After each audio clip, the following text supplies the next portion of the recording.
Hey friends, Jeff here with a new episode of Conversations Life Science Leaders Aren't Having. Today I welcome my friend Tony Martignetti.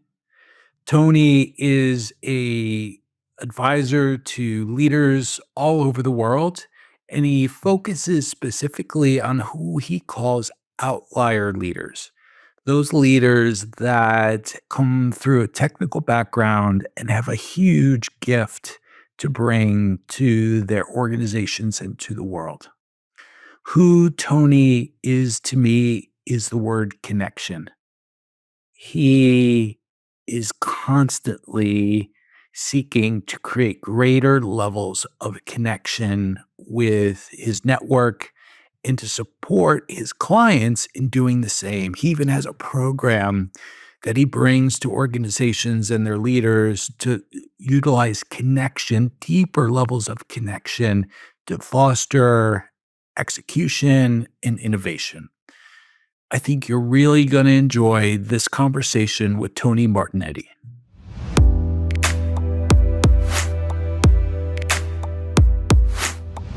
Tony Martignetti, welcome to the show. This is a long time coming, man. I'm really Mhm. glad that we can spend some time together. Likewise, it's I've always enjoyed our conversations, but now we get to have a conversation about something really cool. So I'm looking forward to this.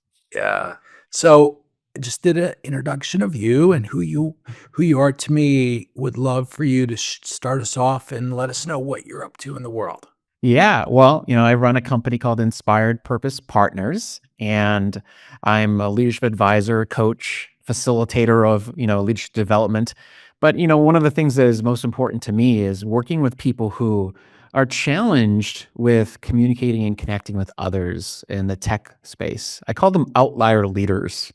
These are usually technical people who want to make a big impact in the world, but they have a hard time, making that happen through people. And that's what I am, a bridge to making that happen. I spent a long time in the life sciences industry and then made this leap into this world. And so I really connect well with the people who are doing this work.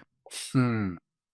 So you gave us a little clue. You were in life science for many years, Yeah. but why you? Why are you the right guy to do this work? Yeah. Well, first of all, I kind of see myself as an outlier in my own right. I've been on this journey in my life to be someone who was seen as the analytical finance leader, strategy leader in the industry that is very technical, focused, very much dealing with science. But the reality is that I had this part of me that it just wasn't expressing. And I wasn't allowing myself to be that, let's call it the people person that I have deep inside of me. And people would tell me that along the way. They'd say, like, there's something more to you than just the numbers. And I'm like, okay, but that's not what gets me paid. That's not what gets me promoted and hired for jobs. And so I kept on over indexing on the things that I thought was my expertise. What I found as I took the leap into the unknown and getting into this world of coaching is that I had to really rediscover my genius, what it is that I really do. And what I found was there's two things that show up a lot for me. Number one is this ability to create a grounding presence for other people, a space where people feel safe to share what's really on their minds, and to open up, which is important. But then the other part of it is this expansiveness, expansive thinking, being able to look beyond what they thought was possible. And I think you need the first part, that opening, to be able to then do the next part, which is to see what's possible. Hmm. What do you acknowledged there were those that would acknowledge you and what they saw in you. If you think back to being in industry, what do you wish somebody would have done? Yeah, it's a good question. I wish someone would give me the blueprint to say, "Hey, this is what you should be doing," and as opposed to, just keep on rewarding me for the same behaviors and saying, "Oh, well, here's what you're doing well, and keep on doing that." Uh, I think I always was raising a flag and saying, asking more questions and saying, "What does this person do? How does that person do that?" Or, asking really interesting questions because not necessarily just because I was curious, but because I wanted to figure out what else is possible for me. And I never necessarily, followed those threads. If I had and this is really to answer your question more completely, if I had a true mentor who was able to give me unbiased feedback along the way, I think I would have had a very different experience, and I didn't have that. And I'm not saying that as an affront to anyone particularly. Mentorship is it's easy to say that word or even one to call themselves a mentor. In my experience in industry, mentors were few and far between. Who knows where you, Tony, would be today had you had that support in the companies that you work with and for. I'm wondering, what do you see now that you're outside?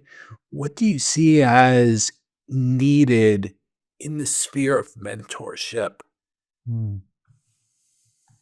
Yeah, first of all, the ability to have conversations that people are afraid to have. I mean, people think of mentoring relationships and they're careful about what they can safely talk about because they're afraid of what might transpire or where that might go. But they need to make sure that the conversation is really about um, opening up and sharing some real, like, vulnerable moments and things like, the areas where you're not confident about yourself. And also the areas where you're like, I'm not sure about this, but I think that's something that is really a thread I wanna pull. What are your thoughts about that? What have you been your experiences with that? And I don't think a lot of people are comfortable with those types of conversations. Even though we think we are, we're not. Hmm. So, as you serve leaders that are high level in their organizations, is that something that you support them to be to others? Yes. In many ways, that's what we need to be able to do is we need to give them the chance to say, like, how are you looking at your teams and really understanding what are their strengths beyond just their technical abilities? What are the things that light them up and make them come alive? And that really is about having conversations that truly matter with the people around you and knowing them holistically. Mm, And I think that's where the difference comes in. I talk a lot about connection in the world and how important, deeper connection. And I think the key thing with leaders is you don't have to be some gregarious leader, a person who's extroverted and all that. But what you have to do is you have to show people that you care about them and you want to get to know what it is that makes them come alive. mm. And you acknowledged a moment or two ago, that those that come into those people's offices come with their guard up because I don't think this is safe. What are some of the ways that again, your clients and the leaders you advise, how do you support them in breaking down the wall so that that more junior person who walks in their office feels safe to be vulnerable, say, I don't know, ask for advice, etc., anything they might ask for from a mentor? Yeah, I know. I'll just start with like the more obvious thing that I help them with is to think about how are they modeling the way? What are they putting out there that other people are seeing? Because if you're someone who kind of shows a sense of like of putting up a shield and saying I've got all the answers and I've got all the confidence in the world to just go out and conquer the world. The reality is people see that and say like that person is too they're out of my league to be able to have a conversation. Mm, They're infallible and therefore I am not like them. I can't relate.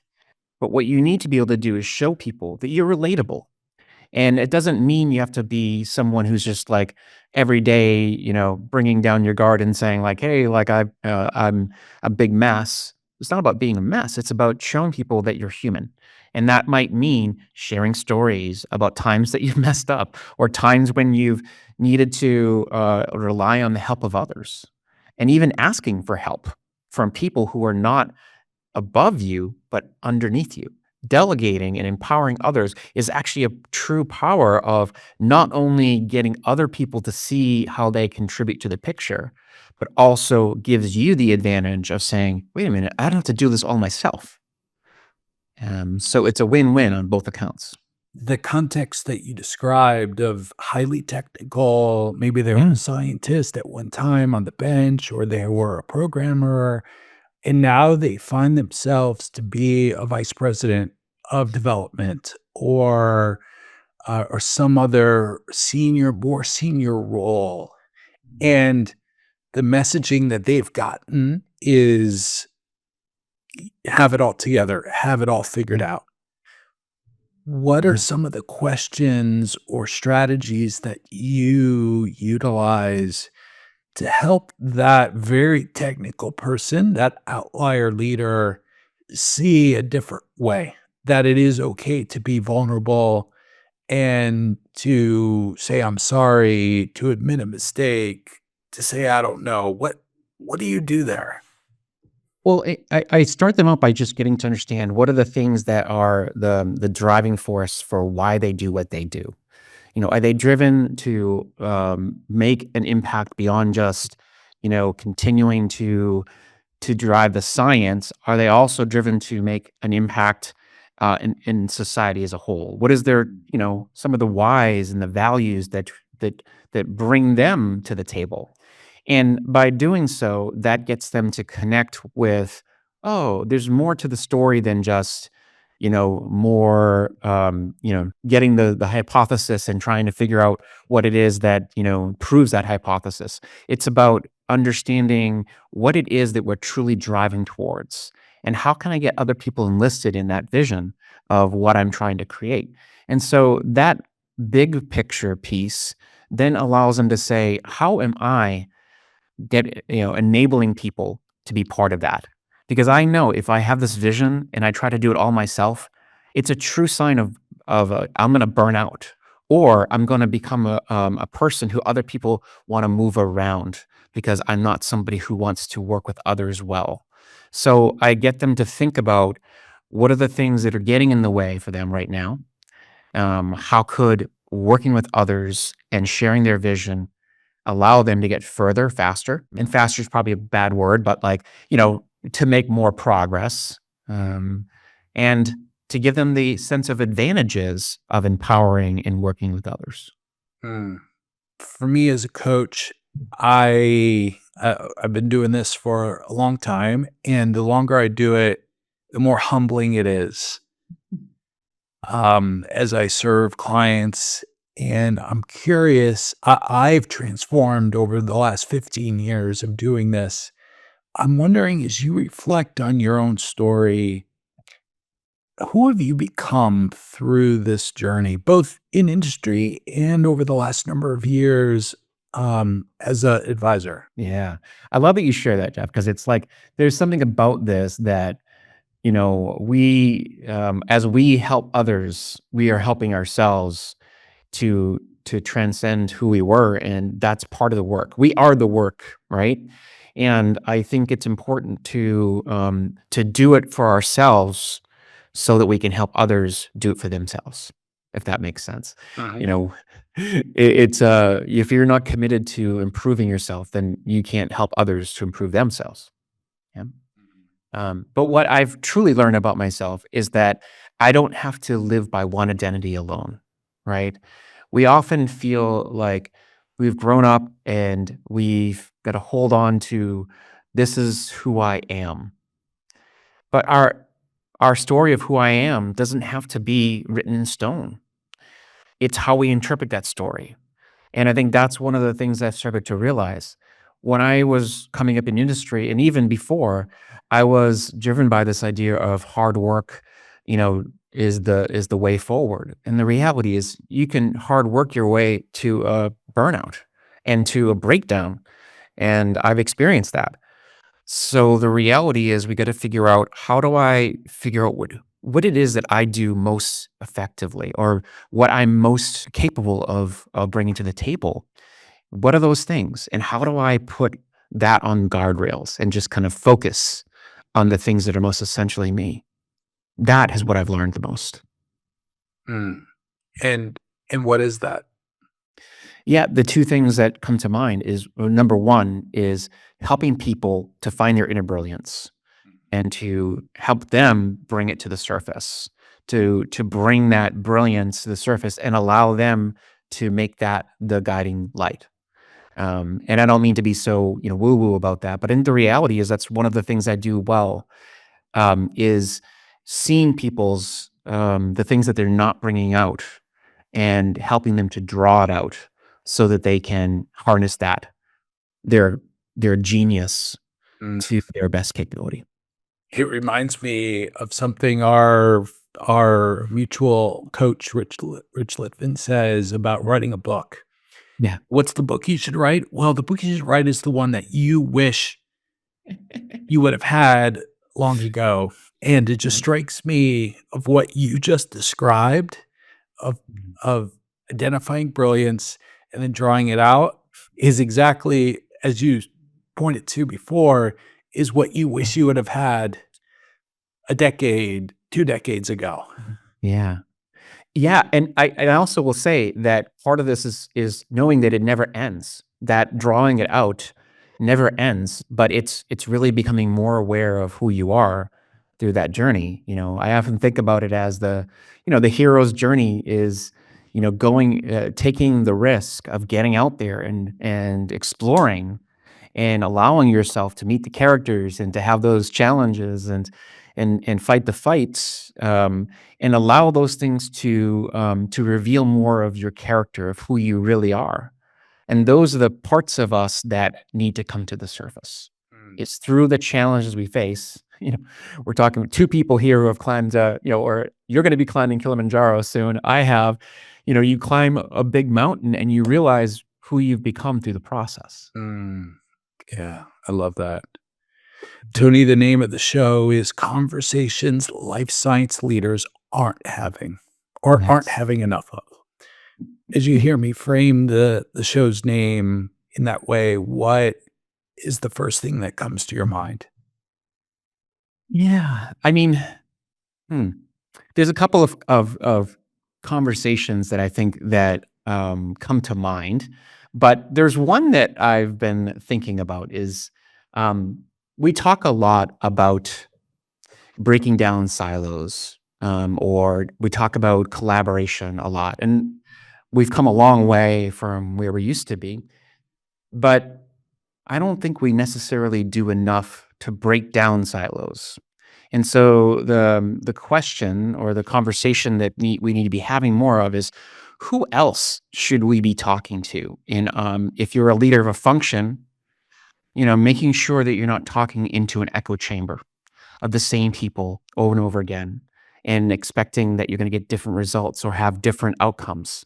So, talking to different people's in the organization, but also cross industry. We're at a place now. I mean, there was a recent report put out about the living intelligence by Amy Webb, for the future of Technology Institute. Wonderful report about how it's not about AI, it's about AI and biotech and all the things coming together, the confluence, the convergence of all these technologies. So if we don't start having conversations about crossing the border and going into other industries, then we're gonna have a hard time really seeing how we live in the future, Hmm. right? So take us into your own experience, whether it be from you yourself back when you were in industry Mm. or supporting a client where that was done well, where they've asked the question either rhetorically or in a room for discussion. Take us into a Yeah. scenario where that has been done well. Yeah, I'll give you a great example. I mean, here's an example from, well, I used to work at Genzyme many years ago, and, one of the projects I was working on was a collaboration for, HAE, hereditary angioedema, and, usually the conversations would be about where the development assets are going and, asking clinical folks the questions. But one person, a program manager, the person who's leading the program, turned to me during one of our collaboration conversations and said, "Well, what do you think, based on what you've heard so far, about this situation? You have a fresh perspective. You're new to the team. You've got a finance and strategy background. Well, I'll love to hear what you think." And allowing other voices into the room actually gave me an opportunity to say, well, not from a technical perspective, but here's what I see happening. Here's what I see from my perspective. Even if I said something absolutely stupid, I think it was really refreshing to allow people who don't have subject matter expertise to have an opinion on what they're hearing. Mm, mm. Does that make sense? Yeah, yeah, and maybe the contra example, maybe is obvious, but where have you witnessed, either as a participant or as an advisor, where it's gone wrong? Where you see and you're like, "I wish they would have asked that question, but they didn't." Yeah, and I'll just say the starting point of all this really comes from usually people trying to move too fast and thinking that speed is the answer to their solution. The reality is slowing down a little bit would give you much better outcomes. And so in this particular example, I think of, a program that I was working on where we were trying to come to a decision, and instead of bringing more people to the table, they decided to just take out a huge amount of people from the conversation and just ran with it. And what happened is the asset did not work out, but it wasn't for the reasons that you'd think, like viability. It's because they chose the wrong path. They chose the wrong thing. Where I think, hindsight's 2020, having more people weighing in and having a little more opening of the aperture could have allowed us to have a better outcome. Hmm.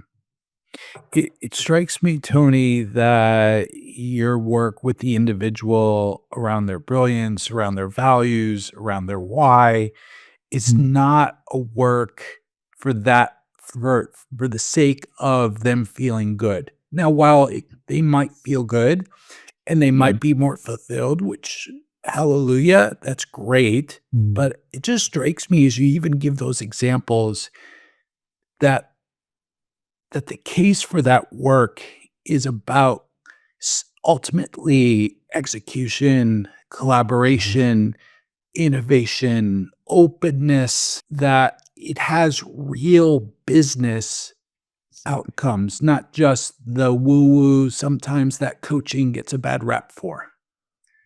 Yeah, I mean, if I could say it the most blunt way I can say it is that, soft skills get hard results. And what I mean by that is the ability to, listen a little longer, be open to different perspectives, not being too hard lined into this is the way it's going to be because we've always done it that way, or these are the strongest voices in the room. We're going to listen to those. That gets in the way of actually better results in the long run. So that's where my work comes in. It's this ability to get people to think differently about how they're approaching the people in the room and ensuring that the collaboration is more fruitful. But my focus is really on the technical folks who often are seen as the experts, and that's great that they are. But we need to make sure the experts don't become too myopic in their view. Mhm. Hmm. Have you had the occasion where this technical expert who now finds herself or himself as a more senior leader realizes, you know what? I should continue to be a technical expert. Yeah. That despite the good intentions of promoting me, I should be just the most senior expert in the company and stay at the computer or at the bench or in the science. Have you had that type of experience? Most definitely, and it's funny. I love that you mentioned that because just because there's people, this the C suite is there, and you have this element of like we should aspire to this big dream. it's not necessarily for everyone. And, we got to figure out, what do I want? What is my definition of success? And what are the things that light me up? As I said earlier, important to understand all those things. And that awareness allows us to make better choices about our career paths. Now, that doesn't mean that you're going to be like, okay, well, I've reached my plateau and I'm done. There's always options to expand your purview. Maybe you're expanding the science you work on, or you're able to be more of a strategic advisor, and then you can work on multiple projects and weigh in at a higher level. There's many different ways to play. I think the problem is we are afraid to play because we think that playing is not focusing. And so what I mean by play is allowing yourself to be expansive in what's possible, right? And I'll share just one thing real quick, that it's a tool I use with a lot of people in my coaching. And I call it expand your vision, narrow your focus. And so in order for us to narrow our focus, to actually get on, put our vision on a guardrail and focus on that thing, we have to first be expansive. We got to think, what else is possible in the work I'm doing? Mm. But you can't stay out expansive. You can't stay out here, because if you're too expansive, then what happens is you're like overwhelmed by the possibilities. But that's where the exploration starts to say, well, here's some things I could pull at, some threads. Once you've identified those threads, even if they're imperfect, those are the things you want to investigate further, that you focus. Mm. I love that. Tony, I'm going to give you a magic wand here, and we're going to wave it over every CEO, life science CEO's office around the globe. Yes. And with the wave, you get to plant the seed for one conversation they're going to have over the coming week. What's that one conversation? Well, I'm going to plant the seed at a very high level, and then I'll explain myself. I'll defend my. How can we redefine success so that it balances innovation with humanity? The sense of, how do we ensure that we're creating therapies that truly transform lives, and we're doing so in a way that really respects and honors all the different lives that are out there. We got to make sure that we're taking into mind that, are we bringing the right people into clinical trials? Are we thinking more extensively than just the U.S. or the richest nations? How are we ensuring that the way that we're making an impact is societally beneficial, and not just, again, this is not to be like painting everyone with the same brush, but we just don't want to just add incremental impacts here and there. We want to be thinking, how are we really making a better society as a whole? I love that. I'm going to just build on this conversation. What's the next question? You had to go there, well, I mean, the next question is, who do I need to talk to? Who would be the best person for me to talk to expand that conversation? And I think that's really where it goes to next. And it could be the most unlikely person. It could be us talking to, a leader in biotech talking to somebody in, I don't know, an industry that they never thought they would be talking to. Agriculture. Agriculture. I mean, we're having those conversations now, but I think it's even more so. Yeah. So I love both of those, the stack. We won't stack them on folks, but because that's against the rules for us coaches, but we'll position both of those. yeah. Tony, this has been a real joy.